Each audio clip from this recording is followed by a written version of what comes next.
All right, hello everybody, good afternoon, good early evening. Nice to see all of you here. My name is Will Inboden. I'm the Executive Director of the Clements Center, for those who don't know me, and honored to be introducing our very special guest here today. You've all seen her lengthy and impressive bio in the talk announcement, so I won't go over all that, but just a couple things to highlight. I first got the chance to meet Dr. Hicks back in, I don't know if you remember this, Kath, in 2005 when I was a new member of the NSC staff, and she was working over at the Pentagon and came over to pitch me and a colleague on this big project she was doing, you and Barry were doing on ungoverned spaces. So very prescient and forward-leaning. I wish we would have done more with them on that, because if you look at the last 12 years since of American foreign policy challenges, a lot of it has to do with failed states and ungoverned spaces. So anyway, but since that time, she went on to some very senior leadership positions at the Pentagon in the Obama administration as coming in as Deputy Undersecretary of Defense for Policy, really, one of the key, most senior positions there. And now she holds the Henry Kissinger Chair and is the Senior Vice President at CSIS, which, as many of you know, is just about the best think tank in Washington. One or two may quibble with that. And also, hopefully most of you will appreciate, Dr. Kissinger does not lend his name to chairs or to chair occupants lightly. So anyone who has received the Kissinger stamp of approval, she is made of stern and real stuff. So anyway, so Dr. Hicks is going to be talking to us on the very relevant topic of shifting global trends and the collapse of the American foreign policy consensus. So a big one to bite off. So please join me in giving a warm Clements Center welcome. You two, welcome to Dr.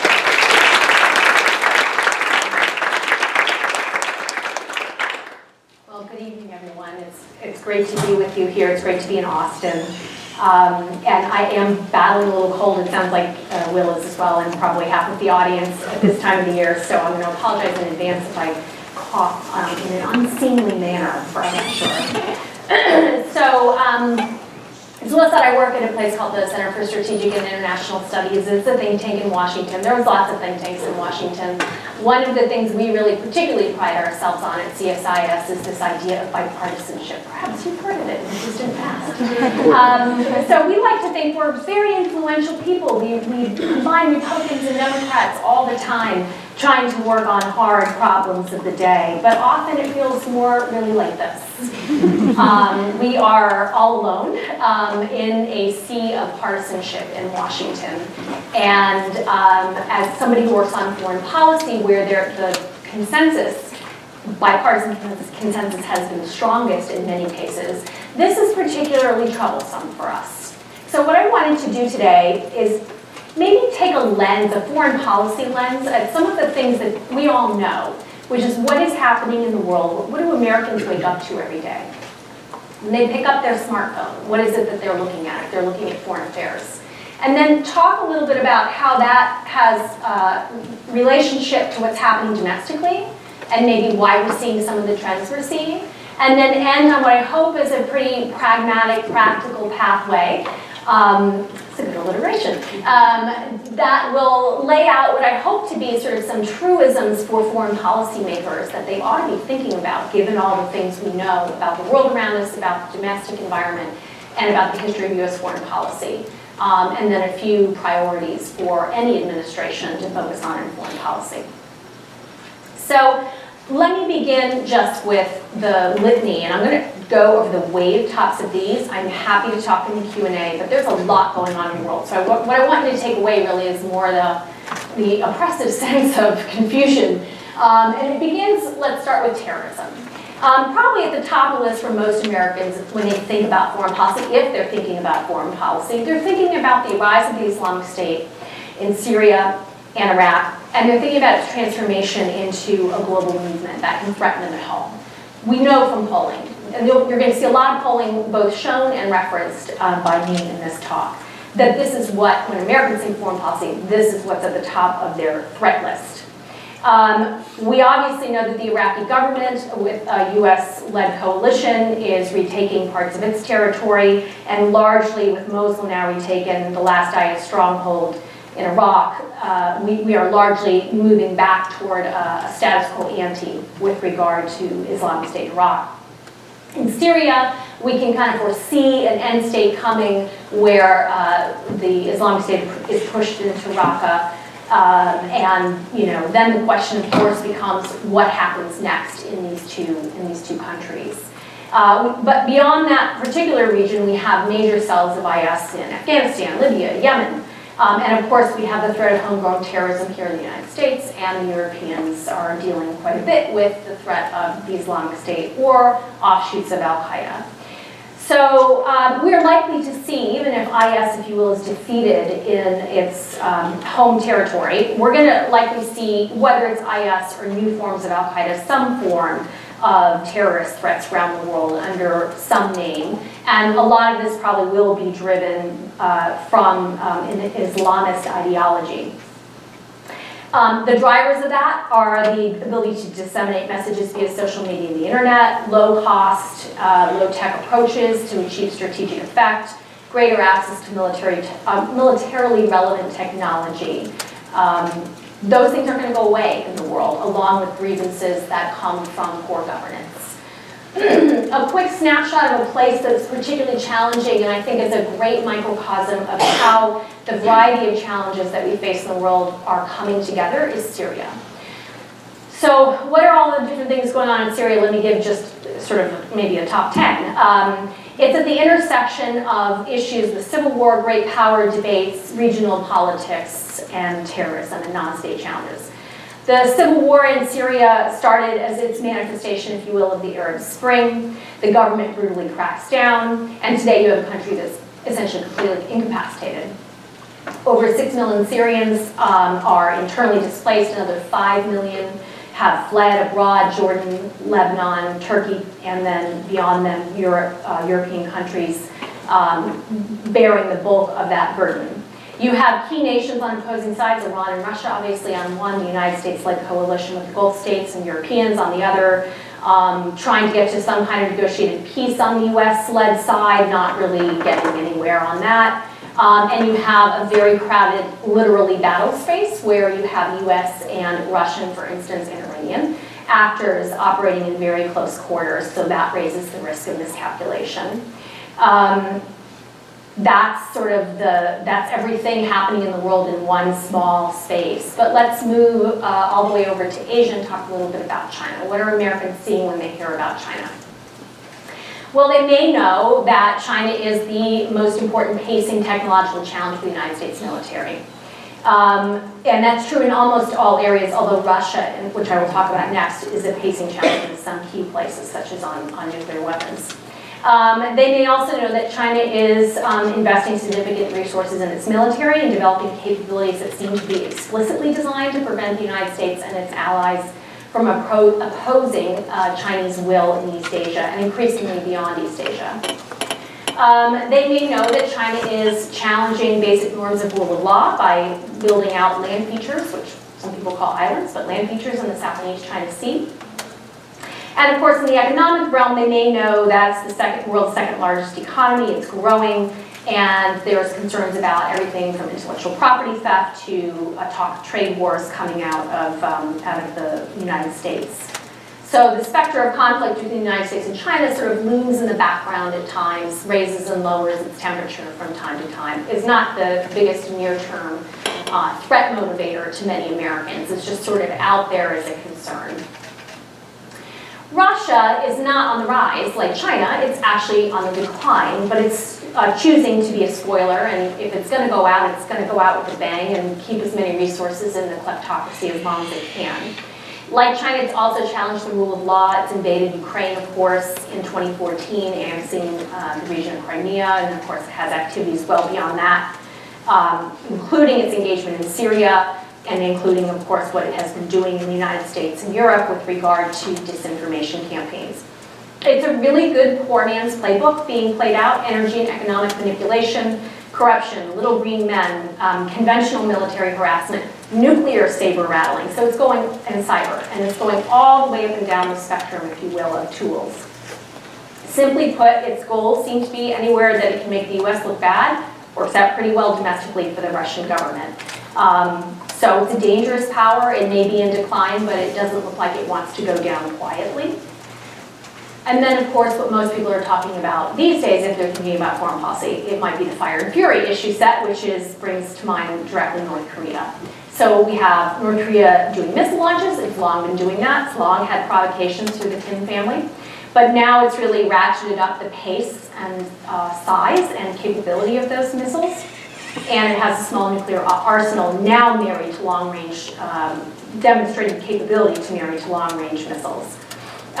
It has the ability to coerce, as it long has, but now again with the specter of a nuclear capability that can reach the west coast of the United States. It has no evident interest in negotiating on denuclearization. And there is obviously day-to-day a lot of concern about what the United States and South Korea and Japan may take as an approach vis-a-vis North Korea, let alone the Chinese and Russian position. So again, another crowded space where miscalculation is a possibility, let alone actual intent for escalation. Then in the case of Iran, you have obviously missile developments too. Missiles were not a part of the joint, the JPOA, I'll just call it, the nuclear deal so-called. There's a lot of concern that the Iranians are ratcheting up their missile tests following that deal being made, and that they also may take any funds that come from the lifting of sanctions to invest into non-nuclear capabilities, most likely into proxy warfare and support for terrorism, which is much more the Iranian way of warfare. That they don't invest greatly in conventional military capabilities. So missiles and then support for proxy. So that's just sort of like the smorgasbord of the first 10 minutes when you wake up and look at your phone in the morning. And foundational to all of that, as we know, is the fact that everyone is walking around with these. These are flashpoints that are happening against a backdrop of an information revolution that we know, but I don't think we've really figured out how to take account of when we think about international relations. This is a picture from 2014, so it's already out of date. It shows 2.6 billion smartphones subscriptions globally. Most of that, as you can see from this map in 2014, is the US and Europe. And that's not going to stall. That will continue to grow. But by 2020, which is not far off, it's estimated there will be 6.1 billion smartphone users. And most of that growth will be happening in the less mature markets of Africa and Asia.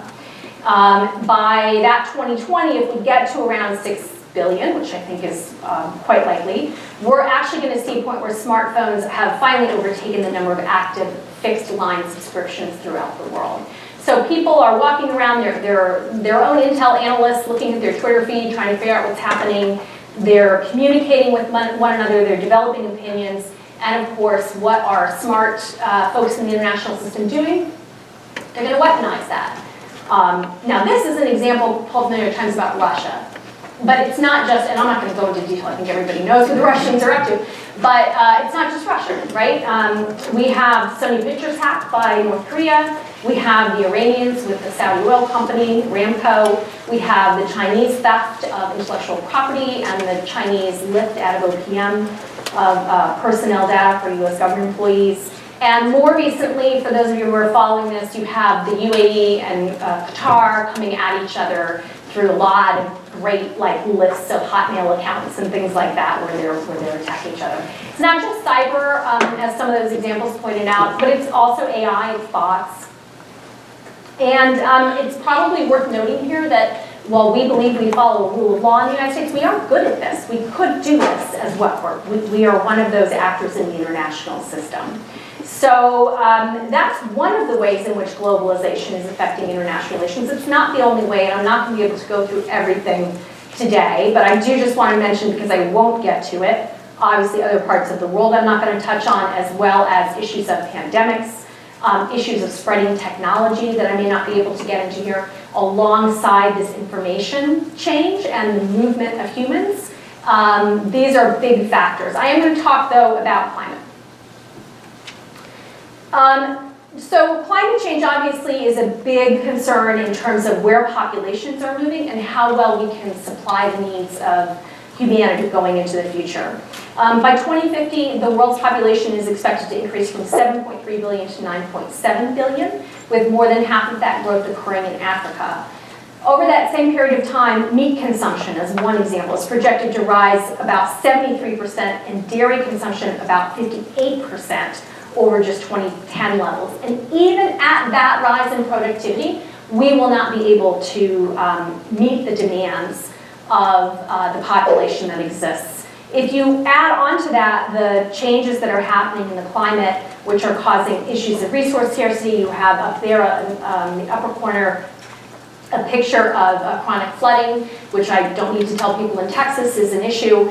Even in the United States, more than 90 coastal communities are battling chronic flooding already, and over the next 20 years, that's expected to go to 170, roughly double the number of American communities that are subject to that kind of chronic flooding.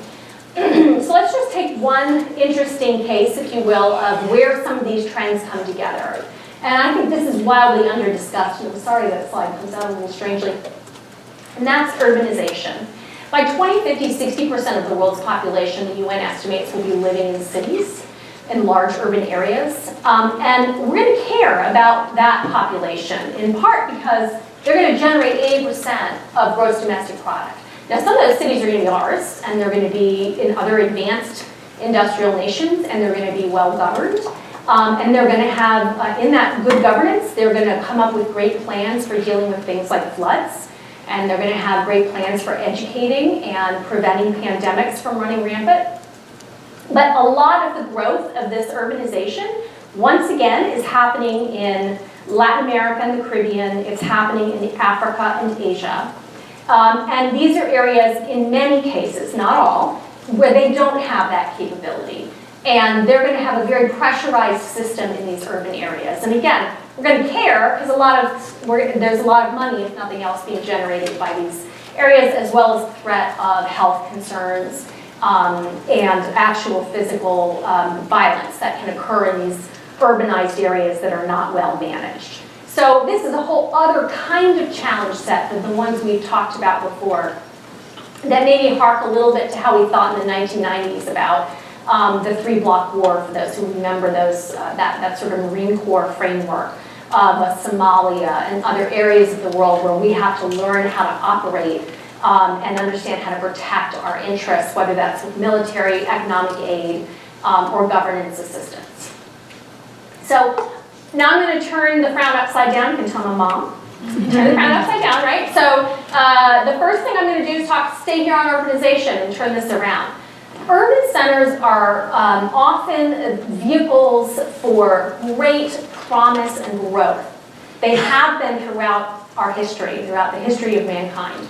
They're places where if they're grown appropriately and strengthened, education levels are higher, the growth of the middle class, poverty levels go down, you have advances in technology, in health, etc. So there's a lot of promise that's built into an urbanizing world. If you have the resources to support it.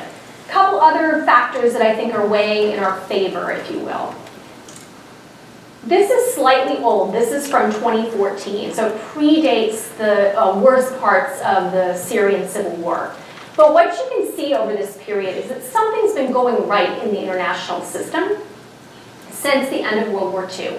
So this slide is depicting for you the decline in deadliness of conflicts, the number of people who are killed in war. And that number is declining precipitously, at least it was through, I think it's through 2012 is the end of this period of time. That's shown on the slide. The graph is from 2014, the slide ends at 2012 in terms of data. That's pretty impressive. A couple other things going really well in the world. Global poverty has dropped dramatically. If you look at the chart, which is on the left side of the screen here, the poverty rates have dropped 37% since 1990. It's less than 10% of the world on this scale, on this measure, that would be considered below the poverty line in 2015. On the other side, you see, accordingly, life expectancy increasing. It's going up not just in the developed world, it's also going up in the underdeveloped world, and that's likely to be continuing to increase. Obviously, it won't go off the chart. I don't think we'll live forever necessarily, but we're getting better and better. So again, something is happening that's been positive in the international system. So there's hope there, and I'm going to return to that later. Now let's talk about the United States. In 2015, and still today, the United States of America had the largest gross domestic product of any country in the world. But also in 2015, it had the third largest income gap. That's a hot button issue. Let's talk about another hot button issue, which is trade. The United States of America is the #1 exporter of agriculture in the world. It also, by the way, has a National Association of Manufacturers who supports NAFTA, claiming that it has greatly increased the number of jobs and well-paying jobs to manufacturers, and their workers inside the United States. But we're hearing a lot about concern about trade. Why might that be happening? Let's talk about something else. I held this up, I'm gonna hold it up again. One of the things we think about often when we think about trade is how we want things made in America. But where are these made? I happen to have an iPhone. You might have another product, but this is showing you on the iPhone. This is made with parts that are from all over the world, with subcomponents from all over the world.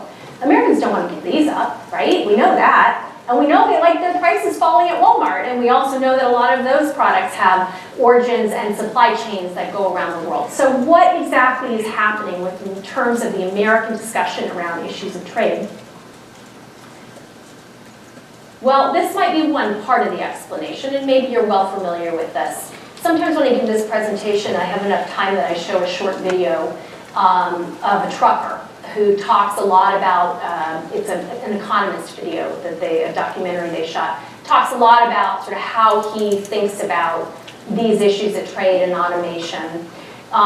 So you all may know that something like 1 in 15 workers in the United States is employed in the trucking industry.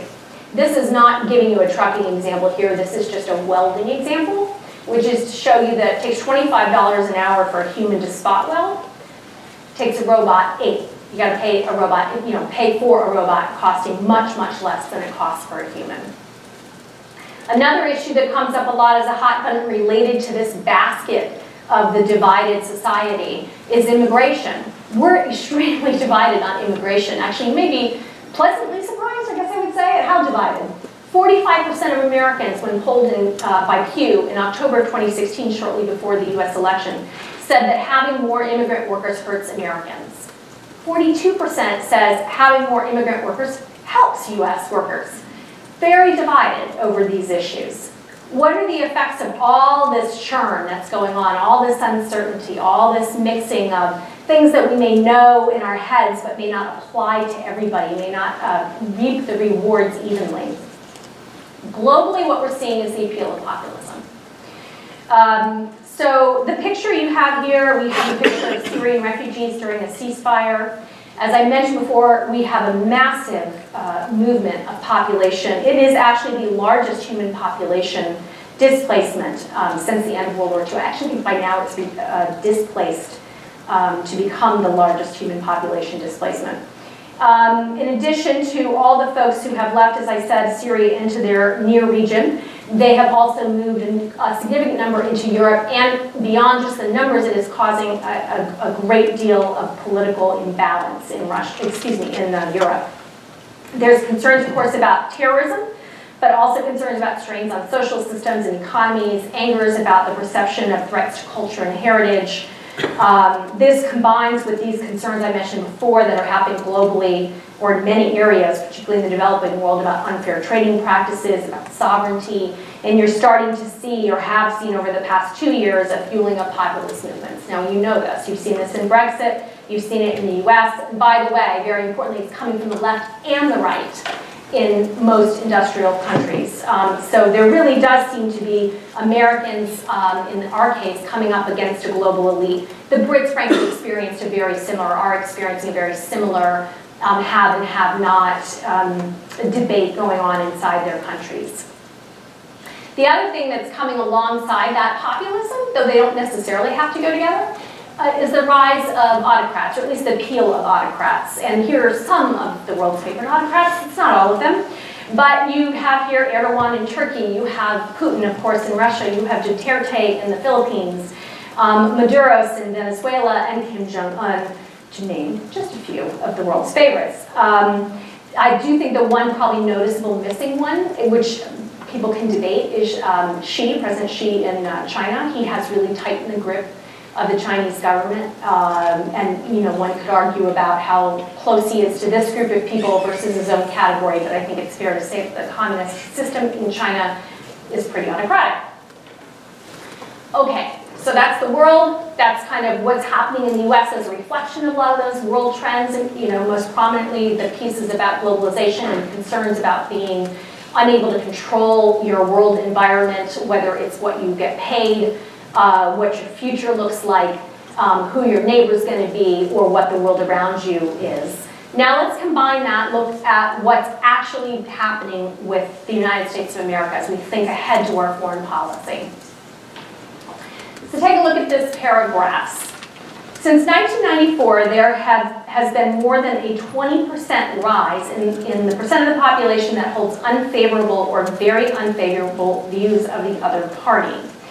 The percent that have very unfavorable, that's hard to say, views is actually growing the most and significantly increasing for both parties. Now, what does this tell us? Well, it tells us not only that we're polarizing, but we really don't like each other. There's a lot of enmity to the other built into that.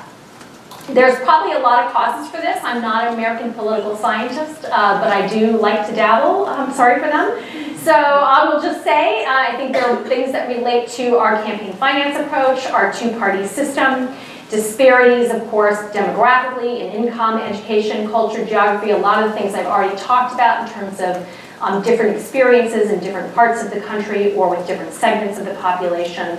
But I think one thing that's been important is to go back to this issue of information, which I think has sped what was already occurring because of all these other factors. So I'm just going to show you one other graph relating to this issue of polarization in the United States.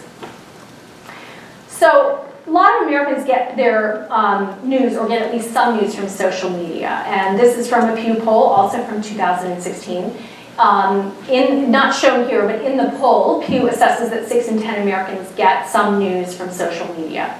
What this shows you from that poll is that for many Americans, those feeds are self-reinforcing. Now, I suspect every person in this room could probably admit that's largely true for themselves. You don't really like to follow people who annoy you, and you like to follow people you agree with, and maybe you're friends with, and maybe they're your family members. So whether it's Facebook or Twitter or whatever it is, we are increasingly likely to be inside our own cone of information. It's worse on the edges, if you will, conservative Republicans and the liberal Democrats, as shown on this slide. And I'll just point out, this was before our election. I strongly suspect these are even worse. But as you look on the other side of the graph, what you're seeing is the percent of people who think that's not such, don't think that's really an issue. Like, many of us may have this, self-selected stream of information, but we probably feel at least a little guilty about it. That's less and less true. And in this graph, as I said, this is from 2016, you see it's worse for the conservative Republicans, but I strongly suspect if you took this poll today, which maybe Pew will be doing, this is roughly a year later right now, you actually will see this boot, if you will, of liberal Democrats swing out much further than it demonstrates there. So again, we're getting our information in our own cones, we're separating culturally, we feel these divides, and we're actually starting to get kind of comfortable with it. So what about foreign policy? Where does it get you to on foreign policy? So I think you can read these graphs, positively or not. I choose to read them quite positively. As I said at the beginning, foreign policy has long been an area where Democrats and Republicans in the United States have been able to come together. And that's not always the case. It's not the case. Particularly the most divisive issues tend to be around the use of force. I'm going to talk about that later. But what you see here is a rough stability. I know these are hard to read, but on the left, the question, these are both Chicago Council, by the way. On the left, the question is, should the United States play an active part or stay out of global affairs? Pew and Chicago Council are great for looking at polling on foreign policy because they've been doing the same questions consistently for years. So what you see there is basically since the end of the Second World War, a track line with the bottom red says stay out and the blue on the top is actively engage. There are changes in there, but it's kind of stable, and interestingly, you get a little kick there at the end. From 2010 going into 2012 and beyond, you see a little bit of an uptick where people are more interested in being actively engaged.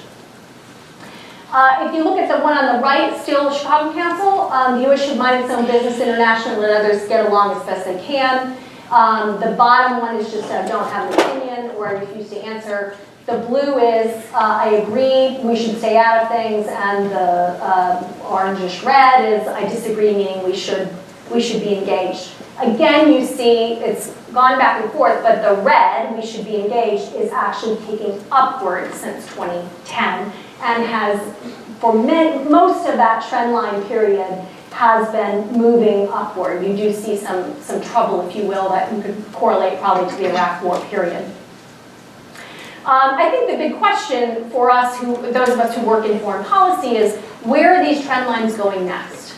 How elastic is this? Are we going to see that little kick that we see on both these graphs at the end continue to trend upward, or at least stay in their relatively stable range with the end of the Second World War consensus basically continuing for engagement? Or are we seeing some precipitous change? I think it's the former, quite frankly. I think if you even look at the conversation today in the United States with this administration, there's much less isolationism maybe than some people had originally thought would occur. So where do we go with all that data, with all that background? What is a foreign policy practitioner to do? Well, I'm going to give you my theory. I think it's very tempting for the foreign policy community to just throw up its hands, and it has in many cases done that. But I think there's some things that we can hold on to and count on, if you will, to help us navigate this environment. And I'm going to point to 3 factors in particular that I hope have come out to some extent from what I've already presented. The first is I think we need to acknowledge that we have a bit of a paradox when it comes to what it means to be a superpower. The United States, by all measures, is going to remain a superpower, an enduring superpower over the next 15 to 20 years, at least. We have enviable geography, meaning there aren't big adversaries right on our borders. We have great demographics, helped by immigration policy. We have a strong economy, very innovative economy. We have great natural resources, energy obviously being the big one. Our cultural reach is impressive, and as I like to always say, it's not just the Kardashians, I hope, but I think we have broad cultural reach beyond that. And our alliances, which I'm going to come back to, and military power are very strong. That's great. It feels good to be a superpower. The problem is our ability to shape events has actually been declining. You can call this the rise of the multipolar system. Whatever the cause is, I think we can agree that the degree to which the United States can wield power, even when it chooses to do so, is varying by region of the world and type of issue. And in particular, non-state or globalized challenges are hard for us to exert our superpower status into and shape alone. So things like massed military power, state-to-state based diplomacy, economic statecraft sanctions is a good example of economic statecraft. These tools still matter. They're still valuable. I would like them in our toolkit, but they are helping less than ever before because the range of challenges is broadening beyond them. Also, we have problems at the non-state level because we have tendencies toward unilateralism, which we certainly have in this administration expressed from the president. We have a lack of skill integrating the instruments of power and doing kind of a combined all sources approach.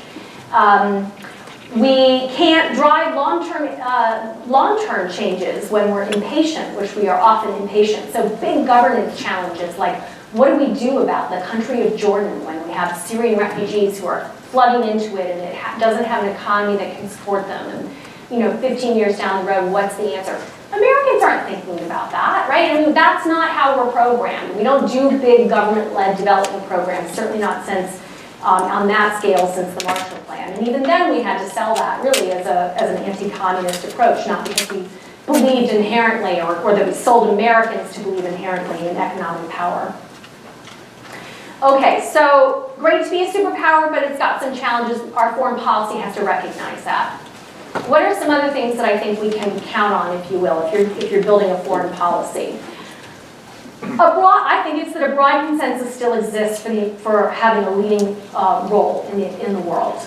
I don't think we should be overcorrecting ourselves right now. And I think in many ways you're already starting to see some swing back, if you will, even with the president, interestingly, although the swings are routine. So I think it will stay swung more toward the center. I think this idea of support for international engagement really is a constancy in American foreign policy that we can screw up, we can lose it, but I think we can continue it. I don't think it's particular to the Cold War era. I think Americans have come to understand that the world is globalized, that their economic interests require them to be engaged abroad to protect that. I think that they get that their citizens are all over the world, whether it's students, their kids who are studying abroad, or a friend or an aunt or an uncle, whatever, who lives abroad, that we have citizens around the world and we want to have a system that helps protect them. And I think they get that we have allies and partners in the world that will work with us to do that. You do see a real consistency, just to go backwards in time a little bit, that I think is remarkable. When you look across the really varied Republican and Democratic administrations we've had since the end of World War II, there have been 4 interests that have really come out of every, whether it's a national security strategy like Will has worked on, or any other kind of document. You see these 4 things consistently come out, and you're seeing them even today, despite the early rhetoric of this administration. Those are ensuring the security of U.S. territory and citizens. Second, upholding our treaty commitments to include the security of allies. Third, ensuring the liberal economic order in which American enterprise competes fairly. And fourth, upholding the rule of law in international affairs, which sometimes is explicitly stated to include respect for human rights. So every administration frames these a little differently. They certainly act on them a little differently, but they all have that consistent framing of what it is we care about in the world. And being engaged in the world becomes necessary to execute on those interests, to achieve those interests. And I do see signs in this administration, in their writings, and even as recently as the UN speech this week from the president, they're clearly moving in that same direction. But as I said, each administration acts on those differently, and it doesn't mean that Americans want to be engaged endlessly overseas. So what else do we know? A third factor to consider in developing foreign policy is that Americans have generally preferred what I would call a selective engagement approach in foreign policy. Yes, as I have attempted to defend, there's a majority viewpoint in support of international engagement, but the United States has never had the wherewithal nor the desire to act everywhere in the world all the time or with the same tools of power. Polling shows that about 70% of Americans prior to the last election wanted the next president, meaning the administration we're in now, to focus more on national versus international problems. And that trend, I think, has only been increasing if you look back at that Pew poll since the peak of military activity in Iraq and Afghanistan back in 2007. So from 2007 to basically 2016, you see a steady increase in the percent of Americans who want the focus to be at home. So we've always had to weigh the risks and opportunities of being engaged abroad. We have always needed to prioritize investments.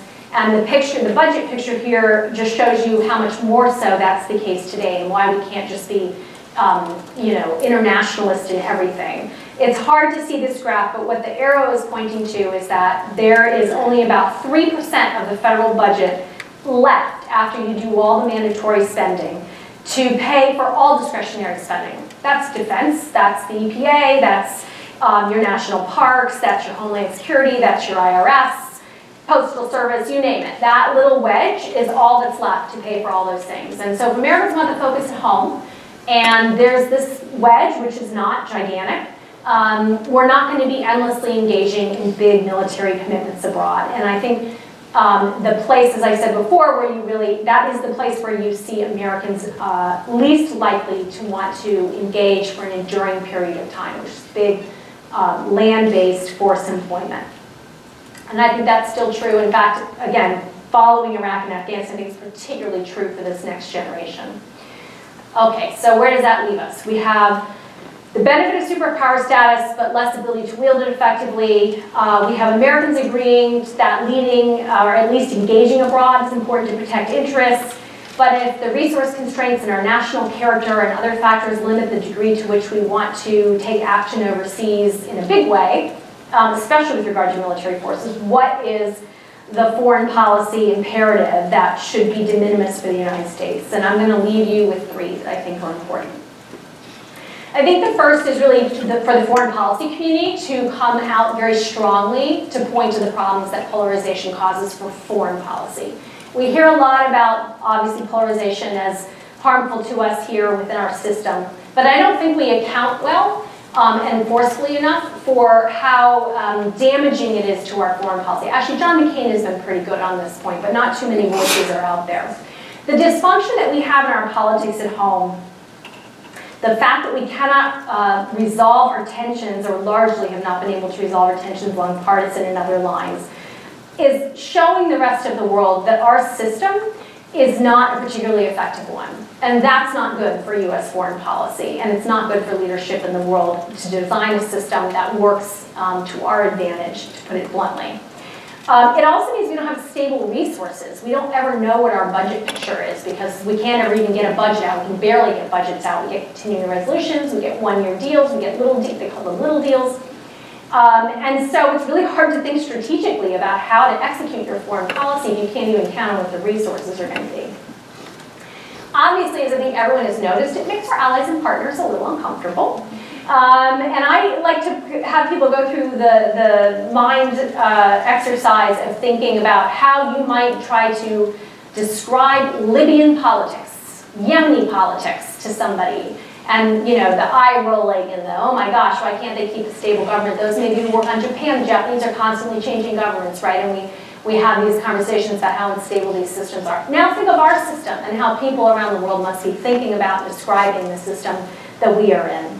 It hampers that cultural appeal. If we're only left with the Kardashians, we cannot rule the world. How's that? The very dream of the American political system, that city, shining city on a hill, that's not us anymore if we can't get our own house in order. And then the last thing I want to say, because I work a lot on civil military issues, I think very underattended is the damage it's causing in civil military relations.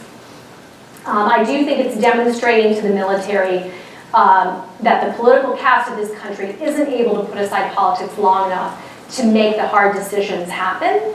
And in fact, even worse, we seem to be turning more toward those in uniform to overcome weaknesses in our civilian governance, to overcome our distrust of our civilian capacity to solve issues. And that is frankly threatening to our democracy. So, let's see. Last 2 things I'm going to mention. A second imperative for us is to invest, however unglamorous and hard to measure, in problem prevention. Again, Americans are impatient. They're not particularly used to thinking about foreign policy day in, day out. They deal with it more episodically. When an issue arises, they want the issue dealt with and then have it quickly resolved. But those are the kinds of challenges we face. So we have to change the narrative somehow in the United States to focus on, for instance, the value of development assistance. That also means we have to get much better at explaining it. We have to get better at measuring it, and we have to get better at wielding it. And I know we can do it because the private sector has done it. So if you look at the Gates Foundation and what they've been able to do in global health, granted global health is an area that particularly lends itself to measurement, as the earlier examples on increases, for example, in life expectancy show. Not every area is going to be quite so measurable, but we know that we can do it, that we can demonstrate the value that American taxpayer dollars can have without just endlessly wasting those dollars in a way that Americans don't understand. So we have to get better at that. We also have to get much better at explaining why we have a multilateral, if you will, approach, why we have allies and partners. This obviously has been an issue with President Trump, but I'll remind you it was an issue with President Obama too, who gave a pretty devastating interview in The Atlantic in his last year in office that called to question the advantages of America's alliance network. Alliances and partners are a lot of work.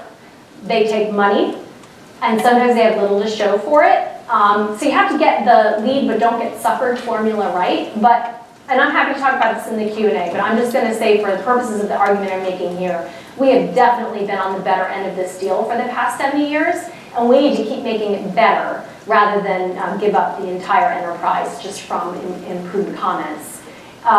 We've had a lot of erosion of goodwill, but I think there's also a lot of strength in terms of our relationships abroad, information sharing for counterterrorism, for instance. Countries have their own interests in not moving away from the United States. We don't want to give them reasons. We want them, to work with us to create the kind of world that works for our security and our interests. Last thing I'm going to say is that I think we really need to improve the toolkit for provocation short of war. I believe the United States has been very successful in preventing truly existential threats to our existence since the end of World War II. Very impressive. There's a lot to say about what has been accomplished in the last 7 years. I would not throw any of that out. To my mind, that actually includes nuclear weapons, but I'm open to that conversation. But what we do have to do is get much better at the kinds of tools that we are not good at exercising today to deal with threats that are coming below that traditional state-based military power. This is a real risk for us. In some of these areas, there aren't norms established. Cyber warfare is a great example. Space is a great example. In others, there are legal frameworks, but they're actively tested all the time. So, for instance, the Chinese and the maritime domain. We have to make sure that there isn't, coming out of this confusing period, a heightened risk of misunderstanding and of miscalculation born from the United States not signaling effectively our interests, our willingness, and then having the capacity to deal at a lower level with these threats. We shouldn't be threatening, for example, fire and fury every time something happens in the world that we don't like. We have to have more effective tools. This is everything from military tools to non-military tools. So that's the third thing I think that we can work on together. So I'm just going to end by saying this is the happy polar bear picture. For all I know, these polar bears are about to eat each other alive. But they are all together, and I think that's really what the American experience is about. We may be different parties, we may be non-party, we may be post-partisan, but we should be working on this enterprise together. At the end of World War II, there was tremendous work done by what some people have called the wise men to create the international system, the key pillars, the institutions of the international system, whose fruits basically the generation sitting here have enjoyed. It's going to take that kind of work. It is possible, but it does require us to come together and figure out what it is we want to be as a country and make that dedicated commitment. So I'll stop there and take your questions.